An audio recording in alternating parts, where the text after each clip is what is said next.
Hello everyone, I'm Sacrobolic, your Envoy of Hope, and welcome back to WIWR. Delinquent in Drag, I watched on a pure whim. Apparently, this was, the original manga was created by Go Nagai, but I didn't find that out until, after I'd watched it. But it's about a boy named Banji Suke.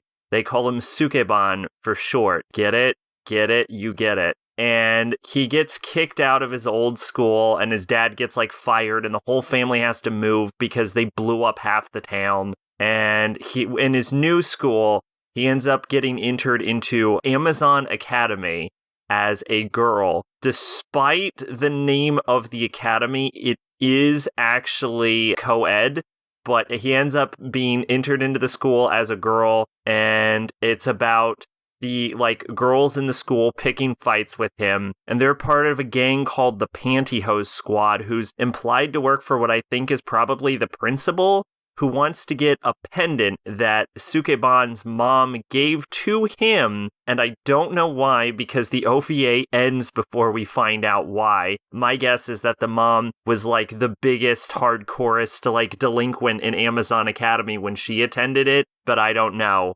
I guess I would have to read the manga, and I'm not going to do that. But yeah, he gets entered into school as a girl, gets into a bunch of fights about a pendant, meets this girl next to him who he thinks he's cute, who he never tells that he's a boy, and just keeps pretending to be a girl, and uses the fact that she thinks he's a girl to constantly sexually assault her. At one point, there's a bounty placed on his head for this pendant. A guy who learned judo from his mom, who comes from a long line of judo practitioners, learns a secret technique from his mom, then uses it on Sukeban and then kills himself with it on accident because he spins so hard he buries himself alive. It's a fucking nutso ass thing. And there's this one, we find out that the mom had him, had Sukeban when he was in 5th grade. I think the dad was 11 or something. They were literal fucking children. So there's only an 11-year age gap between Sukeban and his mom, and he comes home early at one point, and she's in her lingerie, and she's like, "Oh, Sukeban, what do you think of my see-through lingerie? Is it sexy?" And then Sukeban's like, "Mom, I'm very uncomfortable with this." And she's like, "Why?" And look at my see-through lingerie. And Sukeban's like, "Because there's only an 11-day age gap between us, and it's turning me on." And the mom's like, "Oh, really? Let me see." And she reaches under her fucking son's skirt to give him a hand job. Meanwhile, back at the fucking work, the dad's like, "Damn it, what if my son comes home early and fucks my wife? There was only an 11-year age gap between them. That might happen." So the dad comes home to see the mom about to give the son a hand job in her see-through lingerie. And the dad's like, "How dare you try to commit adultery with my wife?" And then the wife is like, "Do you really think that would happen, you idiot?" And I'm like, dude, I'm fucking watching that. I'm pretty sure the dad is on the right track here. What the fuck are you talking about? This was weird. Delinquent Detective is another show I decided to watch on a whim. It's apparently based on a 22 volume 132 chapter manga from the 70s or 80s. I think it started in the 70s, that I have never heard of. I don't know anyone who has heard of it. It is a 2-episode OVA with incredibly low quality, chock full of animation errors. The voice acting, I watched English dub, was so bad. It sounded like a group of people just goofing off and reading the script rather than a bunch of actors actually performing the characters. They repeat animation 2 seconds divorced from the previous time it did it. There's a scene where the main villain swings her whip, and then it repeats the same shot of her swinging her whip 3 times in a row. Sometimes it's just still frames with lighting effects on it. It is very poorly animated. It was very clearly made on an absolute shoestring budget. And honestly, 2 episodes to adapt a 132 chapter manga seems fucking crazy. That said, outside of the technical aspects of the presentation, this was weirdly good.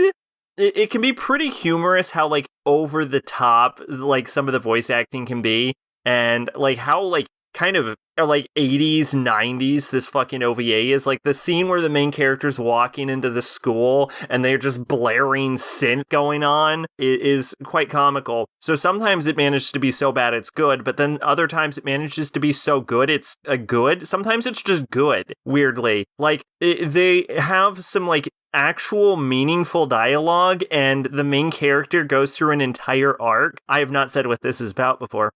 But yeah, the main character goes through an entire arc, and there's the good amounts of like symbolism and metaphors in like items, like the bell necklace that the main character gets after her friend dies. It's actually really well made and surprisingly decently written, like far more than most of the crap I watch on this show. I assume most of the good parts of this come from the manga, and all of the bad parts come from having a shitty shoestring budget anime adaptation. But to explain the plot that I literally forgot about, because I was too busy talking about why it was good, basically the main character got thrown in prison, and she is forced to cooperate as an undercover police detective investigating 3 sisters called the Mizuchi sisters, who are suspected of killing like 70 students by like driving a bus off of a cliffside. And she is threatened with her mom's execution because her mom is on death row, because Japan is one of the few first world countries with death row. And so basically she gets a stay of her mom's execution if she agrees to leave her jail cell, because she's also in jail, not on death row though, and aid the police in the investigation.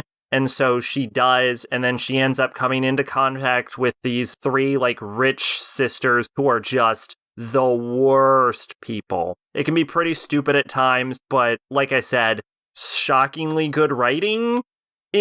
Like shockingly good writing for what you would expect this to be.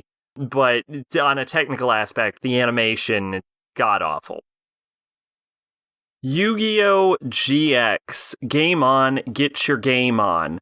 I watched this in my ongoing attempt to have never dropped an anime. I was actually watching Black Rock Shooter, but I couldn't make it to the 2nd episode. So I legitimately thought watching 180 episodes of this was easier. I watched the dub, actually, which is important because it's pretty different, I've noticed, up to like 155, but then I very quickly realized that I don't think they dubbed past that, so I had to switch to Japanese past that. What I really appreciated about this show is that basically it takes place after the original Yu-Gi-Oh! And Kaiba has created a like high school, college. It's somehow both a college and a high school and a trade school for playing Duel Monsters. And it's about a bunch of students going there, and it's aware of how stupid it is, so it doesn't take itself too seriously, and it makes a lot of dumb jokes about like how ridiculous the show is. My favorite character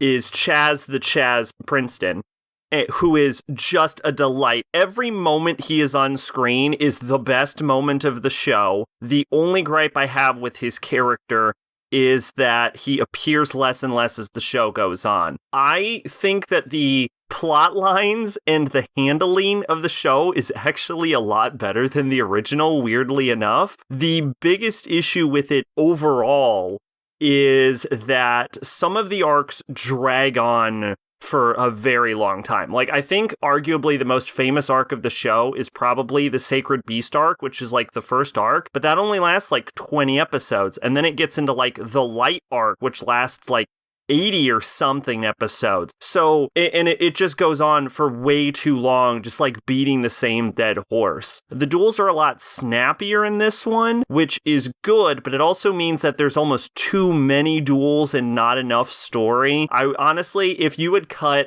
I would say 50 episodes from this show, it would probably be an 8 out of 10. Like, there's genuinely a lot to appreciate. The main character goes almost the whole show without an arc, and then he gets one at the very end. A lot of the side characters are just boring and like they don't matter and they don't do anything. There is some really like noteworthy character development, mostly in the form of like Chaz and then Zane, who's like a cool dude but then becomes like an edgelord, but then at the end, you know, he starts to become sort of a cool dude again. He starts to soften up. I really appreciated that.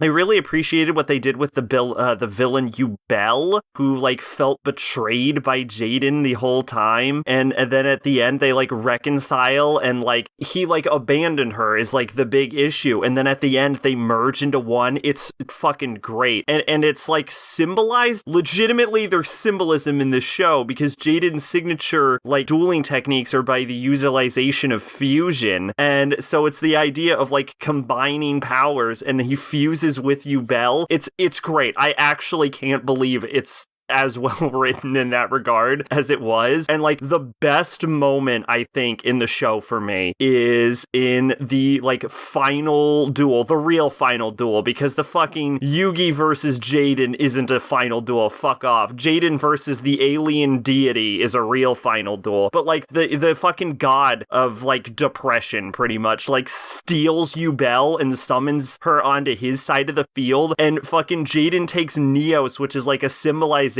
of like his almost like his friendship and his power. Like it's the card he created by like sending into space and bombarding it with alien rays of energy, and he like uses super poly to fuse Neos and Yubel. It is like, oh my god, chef's kiss. Such a well done like like symbolic moment. I fucking loved it. It also has like the craziest lore reveals. Like the entire world is just like a fucking playing card that emerged from the infinite darkness, and it's just like the world's a playing card and everything's in this playing card, and like the fucking Egyptians realized it was a playing card, and that's why they created like duel monsters and summoned like real monsters from the it's like Arceus emerging from the cosmic Pokemon egg, but Yu-Gi-Oh comes from the cosmic playing card. It's so stupid. I love it. It like I'm not sure if the playing card lore wise is like the entire universe or the entire multiverse, because of course this anime reveals that there are multiple universes and worlds, and everything is basically a Yu-Gi-Oh card and a dual spirit, and you can summon dual spirits out into the real world sometimes. And like the ability that Yugi had, or I should say Atem has at the end of Yu-Gi-Oh, where he can just pick whatever card he wants to draw and just use that whenever, is now an ability that everyone has, which weirdly enough makes all of the duels more fair, because if everyone can always draw whatever card they need whenever they want, then it becomes weirdly enough more about like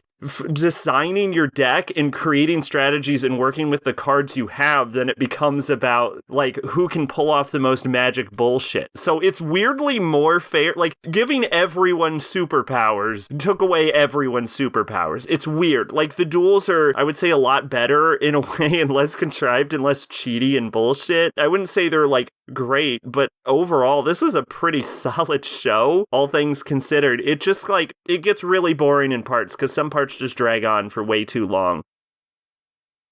Astra Lost in Space is about a group of kids who go off to space camp on a different planet as sort of like group camping trip, and then while they're there they get sucked through a wormhole and launched into space, where they find a abandoned spaceship that they managed to get working. Turns out though, they're like very far away from their home, and in order to get there, they're going to have to hop from planet to planet, gathering resources so that they maybe, possibly, have a hope of getting back home. While they're in planets, we get to see the characters develop and their relationships change. They uncover a conspiracy.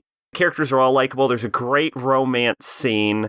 It's very easy to spoil, and I actually think this is good enough to watch that I would recommend it. So I don't want to get too in-depth, but there's a lot of intrigue, and it definitely keeps your attention. And I definitely liked watching the characters and how their like dynamics changed and adapted and how they all developed. It was very well done. Everyone had their place in the crew. Everyone had a purpose. Everyone got their own ending. I feel like the very end where we get to see them home, because obviously they get home. Come on, it was the whole point of the show. Where we get to see them home, I feel like that got a little rushed. They basically dedicated only half an episode to it.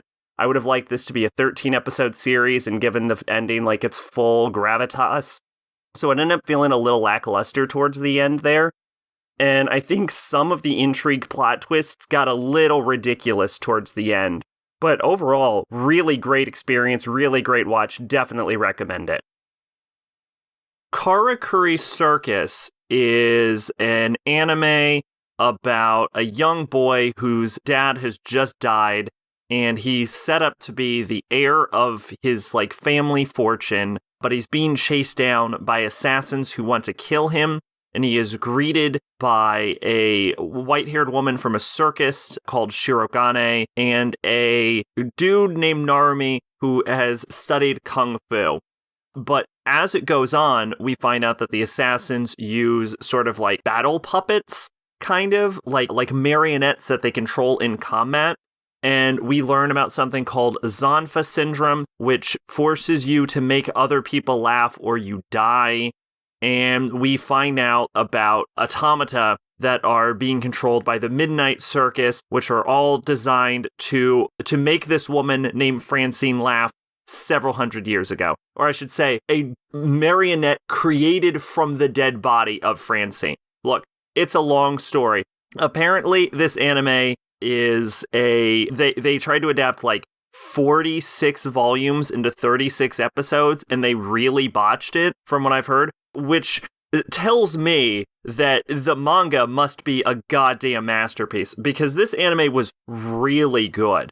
Like, I've never been good at explaining why things are good, but there's such an incredible amount of tension that they managed to create in combat scenarios. All of the characters are likable. About midway through the show, Narumi's whole personality changes. I'm not a fond of that, and they never really recovers from that. That's probably the worst part about the show. But they keep you guessing, especially towards the ending of the show. They really keep you guessing as to, like, who's gonna live or die? Like, this show is not afraid to kill a motherfucker. I will tell you that. It went through a lot of effort to, like, develop all of the characters. Like, pretty much everyone got character development in it, including some of, like, minor throwaway villains. Like, there is a lot of effort to just, like, make sure that everything is going forward and developing in a satisfying way. And the ending itself is pretty satisfying, albeit kind of brief. I would have liked to see maybe more of a dedicated epilogue episode. But yeah, like, strong, exciting combat, interesting,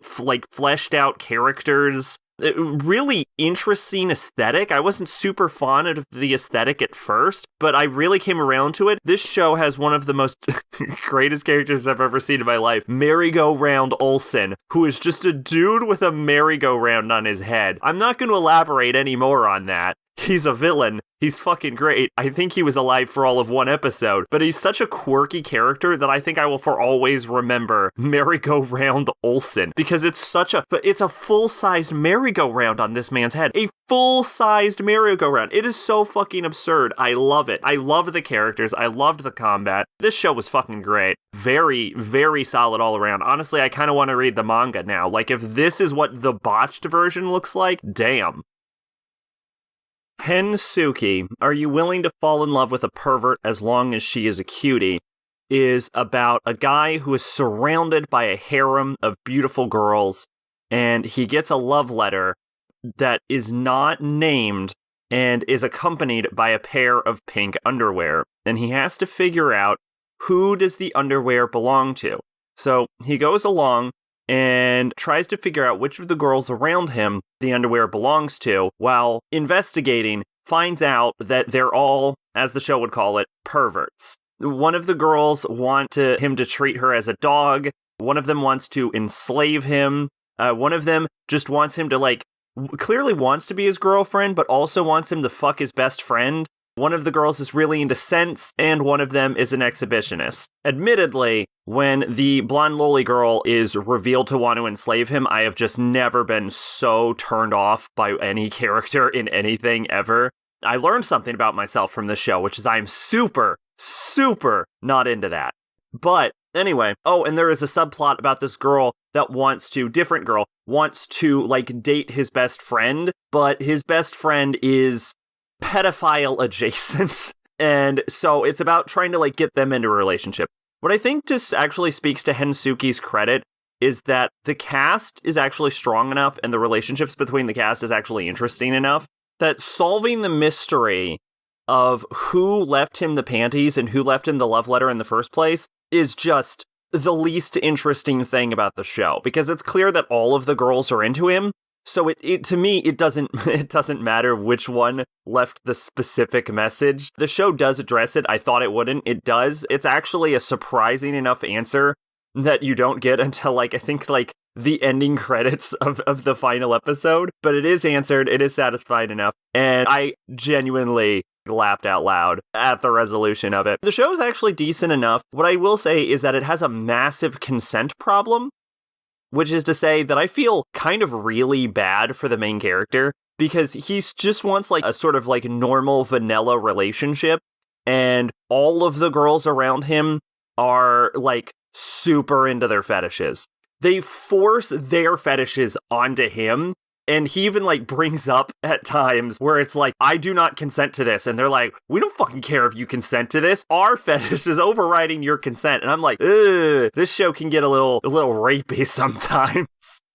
Now, that said, though, I did like most of the cast other than the Dom Loli girl, and it was pretty interesting. Personally, I think you should just go with the dog girl. Not just because I would go with the dog girl, but also because it seems to be the fetish that he's most equipped to handle and the one he's most tolerant of. Because there's even scenes where he's like, you know, this isn't so bad, I could get used to this. And then he has that dream where he's, like, married to her in the future. Just go with the dog girl. Man, it's clearly the one you're most interested in. I mean, you don't want to date the Fujoshi, and you absolutely hated the slave shit. Barely interact with Smell Girl. Just fucking date the dog girl, man. Just date the dog girl. Just date the dog girl.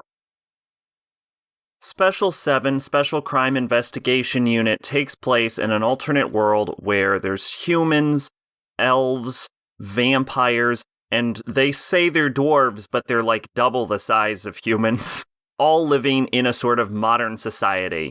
The fact that there's other species other than humans doesn't fucking matter and has no impact on anything. One of the characters is a homunculi. That comes up at one point, and there's also dragons, but they haven't been seen for thousands of years, and that also comes up only at the end. Quite frankly, you could remove the elves, vampires, and dwarves, and nothing would change, because they don't deal with these concepts at all. It's mentioned at one point that one of the characters drinks blood, but it doesn't matter. It is about a young man who was saved by a cop when he was younger from a terrorist attack, and then he goes on to become a crime investigator in the same unit that the guy who saved him once was, and coincidentally ends up working with that guy's partner. While we go on, we find out that the guy who saved him ends up joining the terrorists that were working for the leader of the terrorist organization, who's also secretly a dragon. Look, I'm going to be honest, I don't have a lot to say about this. It's mostly about investigating magic crimes, but nothing about it is particularly interesting, and it only lightly touches on its concepts without exploring it, and honestly, if it was just about, like, magic crimes the entire time, none of this would matter. The best episode in the entire show is the episode where all of the characters are off duty, and you get to see them fuck around with their families and then meet up for, like, food at a restaurant, which, I mean, that episode is okay, but the rest of it's just nothing. Alright, Special 7 OVA is about the elf guy with the sort of stick up his ass in the same department, but they're telling a story about what happened like a year ago, and the actual like OVA is framed from after the end of the series, but then they tell the story from back when he first joined the force a year ago, and he gets framed for a crime, and there's nothing interesting that happens, and it's fine. It's fine. Wise Man's Grandchild is about a middle-aged salaryman that gets hit by a car, dies, and then gets reincarnated in another world. That said, all of that happens, I think, in like under a minute. It's very quick. And the only impact the main character being isekai'd has on the actual story is it allows him to remember like earth science, which he uses when he casts magic. But yeah, he gets reincarnated as like a baby whose parents like die, and then he gets adopted by like 2 legendary heroes. And they end up teaching him how to fight and use magic and stuff, but they teach him very little of the world, and so he has to go out there, and weirdly enough, it hits a bunch of cliches as far as like the direction the plot goes in, but it manages to avoid some of the pitfalls. Like, he gets sent to a magic school, but then the story has nothing to do with a magic school. He ends up, like, becoming the head of, like, an elite, like, soldier operation operating under the country that, like, fights demons. they introduce like a whole cast of hot girls, but it doesn't go the harem route. He like finds one girl he likes and then he fucking gets engaged to her during it. I really appreciate his like relationship with his grandparents. It's actually really nice and like really heartening. They're both like cool characters, even if they don't really like, they're not dead or anything, which is another pitfall they managed to avoid. But they're not like main characters because they're kind of passing the torch on to the younger generation. Yeah, it's actually kind of interesting. And he's one of those like classic overpowered isekai protagonists, but he uses his overpoweredness to bring his like fellow classmates and his friends up with him so that they too become overpowered. The biggest issue with Wise Man's Grandchild is the like main villain is kind of a little bit lackluster. He kind of loses a fight to the main character really early, and it's once that happened. Now, granted, the villain itself, it's really easy to understand his motivations, and like when you find out his backstory, you're like, yeah, no, I get it. I'm with you on that, dude. But he still doesn't make for a particularly compelling character, because once you've already defeated the main villain, it's kind of hard to bring that drama back. But that said, pretty good watch. Demon Slayer Kimetsu no Yaiba.